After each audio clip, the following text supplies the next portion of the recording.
Have you ever wondered how a young king, marked by an incurable disease and surrounded by powerful enemies, managed to protect the sacred roots of Christendom in the heart of the Middle East? In today's video, we will dive into one of the most dramatic and lesser-known aspects of the reign of Baldwin IV of Jerusalem, the so-called Convoy War. A silent, constant, yet absolutely vital conflict. In the 12th century, it was not enough to merely hold fortresses or win great battles against Saladin.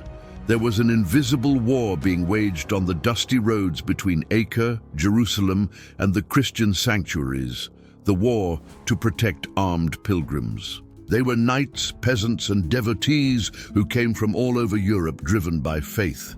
And Baldwin IV, even weakened by leprosy, understood that without these safe routes, there would be no Latin kingdom to defend. Get ready to discover how this ailing king, yet brilliant strategist, coordinated military escorts, built logistical alliances, and faced Saracen ambushes to ensure that the Holy Land remained accessible to Christians from the West. Stay with us until the end and be amazed by the courage of a king who went to war even without being able to hold a sword. In the 12th century, the Latin kingdom of Jerusalem was a Christian enclave surrounded by hostile Muslim territories amid the fervor of the Crusades. Founded after the First Crusade, the kingdom depended on the constant arrival of pilgrims, knights, and supplies from Europe to sustain its existence. The routes between Mediterranean ports like Acre and Jaffa to Jerusalem were vital, but vulnerable to ambushes by Muslim forces, especially those of Saladin.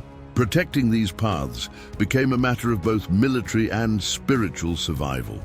Baldwin, even debilitated by leprosy, personally took on this strategic mission with remarkable dedication and ingenuity. The reality of the Latin kingdom of Jerusalem in the time of Baldwin IV was harsh and unforgiving. Beyond the great battles and famous sieges, there was a continuous war on the roads. The protection of convoys that carried pilgrims, provisions, and military reinforcements from the coast to the heart of the Holy Land. There were entire months during which the kingdom depended on armed convoys to transport wheat, weapons, liturgical garments, and even relics to sustain Jerusalem, both physically and spiritually.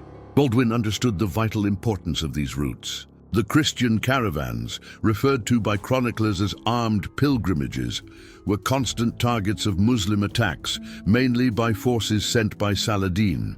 By attacking these routes, the Sultan not only prevented the military reinforcement of the Crusaders, but also demoralized the pilgrims' faith, slowly undermining the spiritual foundation of the kingdom. Despite the progressive paralysis caused by leprosy, Baldwin IV did not confine himself within the palace walls.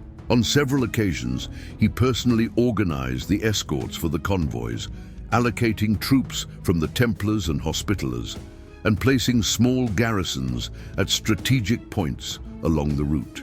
One of the most dangerous stretches was the road between Jaffa and Jerusalem, passing through the hills of Ramla, where fierce attacks by Turkomans and Bedouins in Saladin's service were recorded. One of the most impressive episodes occurred around 1179, when a large group of French pilgrims arrived at the port of Acre. They intended to fulfill a vow in Jerusalem, but the routes were under direct threat. Baldwin, even while ill, organized a mixed containment force, including local knights, Templar contingents, and even allied Nubian archers. During the crossing, they were attacked near Mount Gilboa, where a fierce battle took place. The king himself, although not fighting on the front lines, oversaw the operation from a protected litter, ensuring that the plan was carried out. The caravan managed to reach the Holy City safely. Another measure adopted by Baldwin was the construction or reinforcement of logistical support fortresses. The castle of Le Torrent, for example, was expanded to serve as a shelter and resupply point for caravans. In addition, he skillfully used alliance politics with local Arab tribes, some of which preferred the stability of Crusader rule to Saladin's expansionist campaigns. These temporary alliances allowed for the safe passage through certain regions in exchange for payment or protection. The constant efforts to keep the routes open were not merely a practical gesture, but a deeply symbolic one. Each pilgrim who arrived in Jerusalem was a spiritual and moral victory against the Muslim ideological siege. The figure of Baldwin, being himself a young and suffering man, became an example for those who came from afar. A leper king who did not abandon his duty, who did not hide in the palace's shadows, but organized the march of faith even when his own body no longer responded. The Convoy War, far from being a minor detail, was a pillar of the kingdom's resistance. And Baldwin, with his sharp mind and unyielding spirit, knew how to turn logistics into a true art of war, transforming each caravan into a small triumph of Christianity over the darkness of instability. The constant need to protect the convoys not only defined Baldwin's military policy, but also shaped the diplomacy and administrative structure of the Kingdom of Jerusalem. Keeping the roads clear required more than bravery. It required strategic intelligence, fiscal discipline, and above all, strong alliances with the military orders and the kingdom's feudal lords.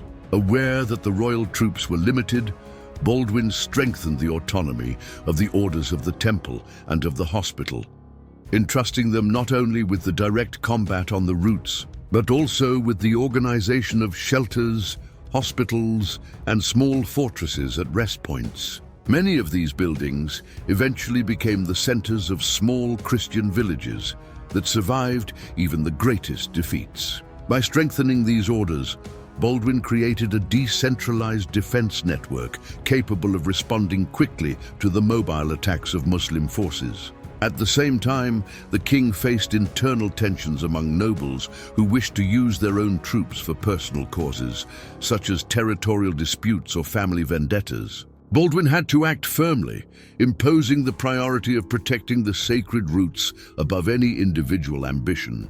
In assemblies of the Haute Cour, the Council of Nobles, he argued that the very fate of Jerusalem depended on the secure maintenance of the paths that connected it to the sea and the Christian world. William of Tyre, who was the king's advisor and chronicler, described these sessions with admiration, recounting how Baldwin, even frail, maintained clear and eloquent reasoning, convincing the most skeptical lords of his cause. In parallel with actions within the kingdom, Baldwin had to deal with the growing threat of Saladin, who fully understood the symbolic and practical value of the convoys. For this reason, he intensified his harassment and ambush campaigns, hoping that the Latin kingdom would wear itself out in a war of attrition. Saladin believed that by choking the flow of pilgrims and supplies, Jerusalem would fall through internal collapse, without the need for a formal siege.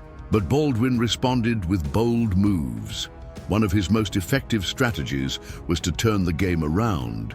Instead of merely defending the routes, he organized preemptive offensives into the territories from which the attacks originated.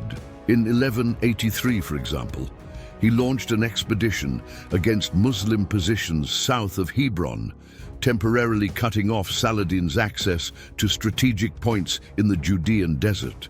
These actions did not eliminate the problem, but they forced the Sultan to divert resources and rethink his strategy.